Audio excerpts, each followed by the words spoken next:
Hello, everyone. It is the When Calls Heart After Show here on JLJ Media. I'm James Lott Jr.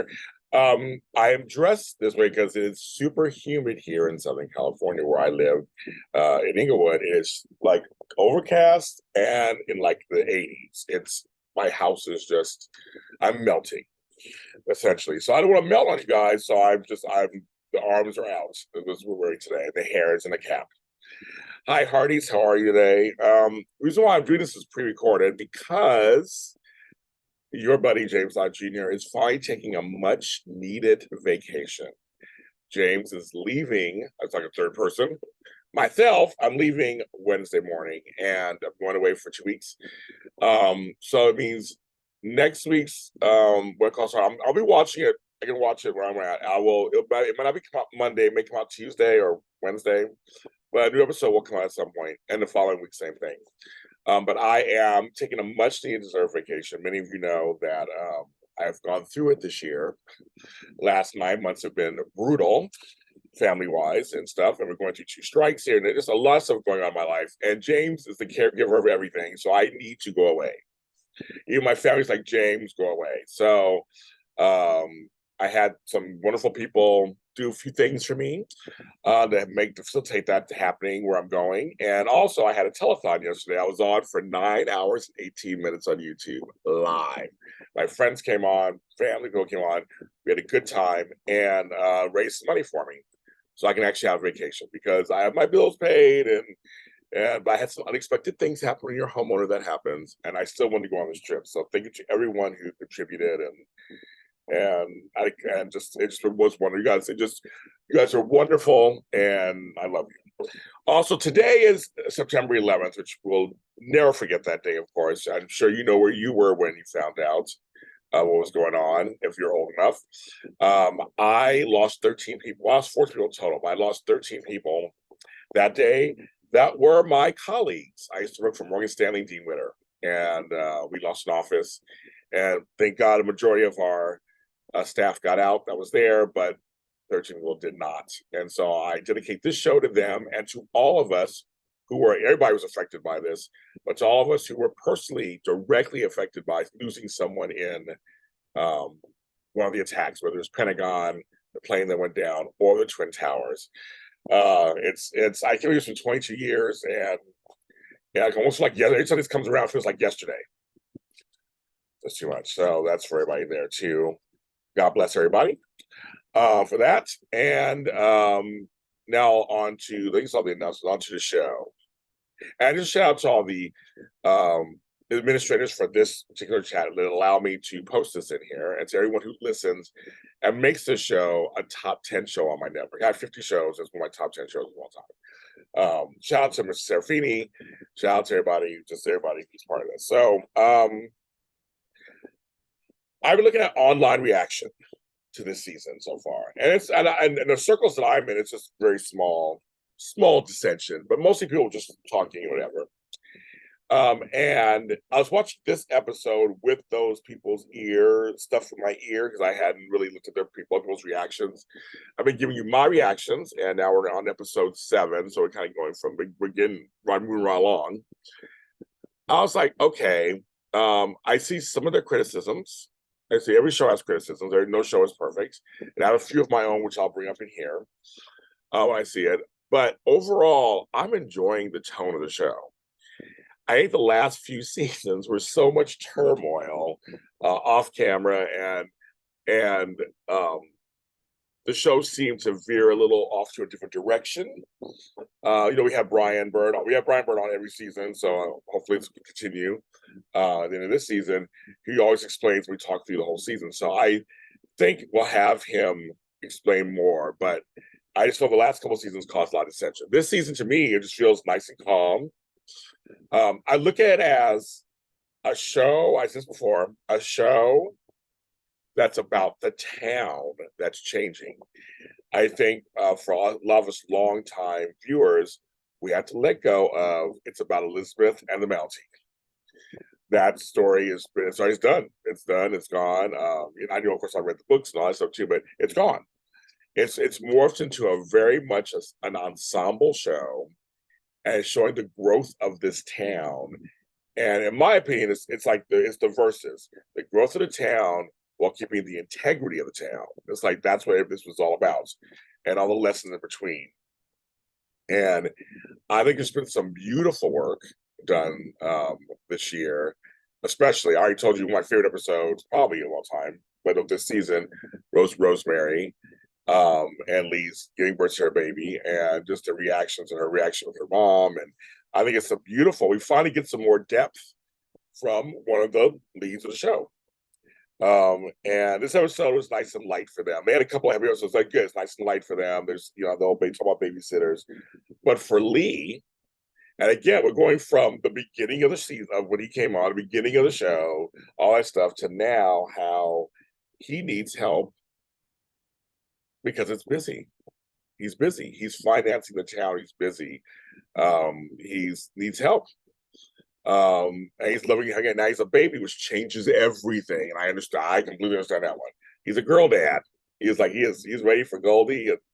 It's very cute. But and that kind of collides in with Joseph, who's been having this existential thoughts about being a pastor, and Minnie reminding him, that is your calling, is to be a pastor, and he goes preaching as pastor. But also he's very helpful, and he's here to help people, and he doesn't want anybody down. He's kind of, I think I always say that Joseph's kind of an overachiever, which I understand that, and that's anything bad about that. But it's just kind of like he's trying to help everybody and everything and be there. I mean, he's a little bit of that too. But I love that she's just like, come on, you really want to do this. And Lee trusts Joseph. I love their friendship. I just never thought I'd see their kind of friendship on the one calls the heart. So I'm so happy in so many ways. And it comes to the conclusion, because they're friends, like you say, your friends understand you. Lee finds someone else to help him. He finds other ways, and Joseph's now able to do more pastoral duties. So I just love it that it's a regular everyday problem. It's a problem that again, What Calls Art does know how to mix the period piece with today, so you can relate to it. And I really like that. I just thought it was good. So I think it's doing very well. We have another thing I think the show is really touching upon, because we're in changing times, are the women's roles. And we have two people this episode that really get showcased. That's Fiona and Dr. Faith. And getting this guy who's basically dehydrated or whatever, doesn't believe that she should be a doctor because she's a woman. That's a common thought back then. There was so many women doctors. And I just laugh because when I became a nurse back in the late 80s, there weren't very many men in nursing. It was like, that's a woman's thing. They nurse. It's like, we have it all backwards. It's like, you can be a doctor, be any gender. You can be a nurse and be a gender. It doesn't matter. Like, it doesn't matter. It's like, it just matters how much experience and education you get and are you qualified. Nothing to do with what, who you are. So I think I can relate to a little bit of that. And Faith handled it. And there's some hijinks, at Hickam, doing all stuff to get him to take his medication. You do what you gotta do, right? But I thought they handled that very well. In the end, he's accepted her and her help. And then with Fiona's just the go-to girl. And I was saying she doesn't have much for a storyline this year. She doesn't. She's been placed in places. That could be a criticism. We know that, the actress who plays her is so good. And Kayla's good. So we want more of her. I just love her look. I love her style. But she commands every scene she's in. She does. I mean, if she comes on, she commands every scene she's in. And that radio, which I love a radio. And I have a radio that looks like that, actually, from my great grandmother. And I love it. I just thought that's a good story. But she goes to build an antenna. She does all this stuff. And she's like one of the boys, one of the fellas. And it's very cool. And I'm thinking, if this show goes on another 20, maybe older, but I can see her, fighting a good fight with the fellas. She's just that kind of girl. So, but I think maybe a small criticism. We haven't really seen much of a life of her, but she's had some good scenes. Another thing that I'm really enjoying is the redemption of Henry Gowan. that is something that I think Martin Cummings is doing some beautiful work, you know, adding much of the town to come to him to talk him through this. He plays angst like nobody's business. He plays burden like nobody's business. He just does it so well. And for me, again, that I enjoy how gardening is changing his life. And I always talk about that. Gardening has saved me. Gardening has been my sanctuary. I've talked about, maybe you guys have seen my garden online. Gardening is like I still do it. That's the only, and what's funny is me leaving town for a week and a half, I'm always worried about my garden. I was going to water the lawn today, but now it looks like it's supposed to rain in about 5 minutes. So I don't know. So I'm going to leave it alone, not do anything. But my plants inside, I'm all about it. So seeing Gowan really, that's my sunflowers, really take this gardening project, and now it's become his sanctuary. I think it's wonderful. You know, when Elizabeth came to ask him, because Rosalie is back, which that was fun to have the actress back, all grown up, back with her mother. My only small criticism, just small criticism, because I'm doing a review, I'm doing an honest review. So small criticism. I would have liked, I know cinematically, it was kind of like, see the apple for a teacher, and then she reveals herself to Elizabeth. I wish it should have been the first show. It should have been Molly should have been first. That's her mother. That's my small criticism. Just a small criticism. Doesn't really alter the story that much, but just I was like, she should have saw her mother first. Then did that to Elizabeth, and oh my goodness. There are a couple scenes with Molly, and Molly's another one I have some complaints about, because this whole thing with Bill going after Madeline, this new chick, they just dropped the Molly story completely. And Molly's not even acting like she had a crush on Bill. And Bill, there's no discussion. I just feel like they just dropped it. I'm wondering why they dropped it. It could be a really fun storyline. And Bill, I love Bill. That's just one of my favorite characters. Him bending over backwards to help Madeline, to help quote unquote Madeline, after he sold her the land and the cabin, was cute. I get it, but I'm just kind of like, what about Molly? Like, why is Molly not getting a storyline like that? I mean, but they brought her daughter back. That was good. And the fact that there's this whole thing about her not being able, Rosalie not being able to become a nurse, and you know, it costs money, and I mean that's real world problems that's happening still today. And Elizabeth trying to get them to talk. It brought us all back to season one. It brought us all the way back, which is what good shows do. You don't just forget stuff. The mining disaster defines much of the series also. And having her upset and seeing him, that makes sense. But having Molly say he's a changed man, that makes sense too, because she's actually here and sees it. But for Rosalie, it's not as in compute. And then he says, I think one of the best lines of the series, not just season of series, he says, I need her to be okay more than I need forgiveness. And that's what Henry says to Elizabeth after she's trying to get them to talk. And I was like, I was with Henry. I'm like, I don't think necessarily. She's like, you gotta do it, it'll help you and help her. I don't know if I agree with that either. I understand what she's trying to do, but sometimes some things are really painful. And it's kind of like, is it really that important? They're not in each other's lives. She doesn't live there. Like, is it really that important? But however, he decides to set up an anonymous scholarship to help her. And I thought that was wonderful. And I get Elizabeth's thing of, you just don't throw money at the problem. But I think in some cases, it's okay. And maybe one day she finds out it was him. They have a big talk then. I'm fine with that. But I think right now, I personally think it was handled correctly. I liked it this way. It was fine with me. But I'm liking his redemption story. But then here's a problem. There's a couple of problems I'm having. And one is Nathan and Faith. So it feels like I thought they were leading towards something, but then it goes back to Mei Sue from last season. I'm going, thought they were leading with something. And so is Nathan just going to be the unlucky in love guy? And I feel like a lot of the fans don't want that.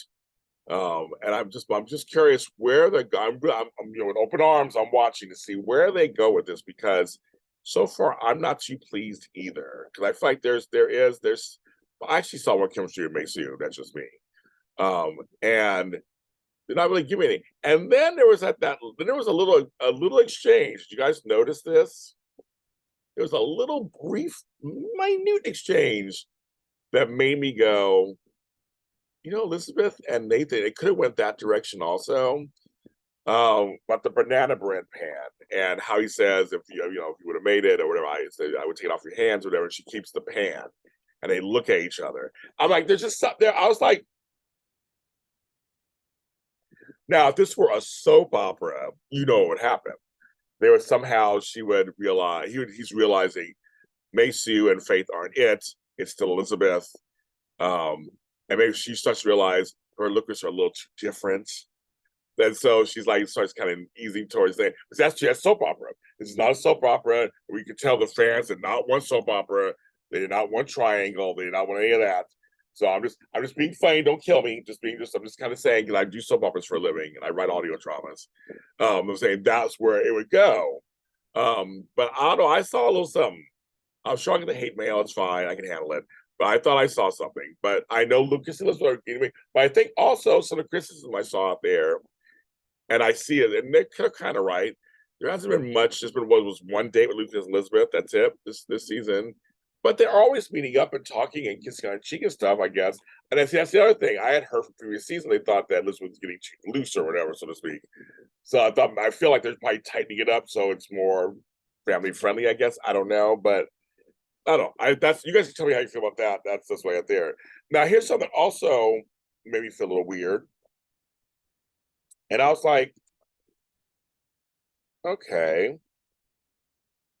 you have. Sorry, I'm sorry. I'm doing this. I'm thinking that to myself. Okay, you have at the end, towards the end, Bill goes up to bring all this stuff to help out, before Madeline comes back. Madeline and Jamie leave. They go, they'll be back. They'll be back, whatever, he takes care of some stuff. And he goes up there and finds out that some nefarious men are in the house, and this Bernard Montague is Madeline's fiance.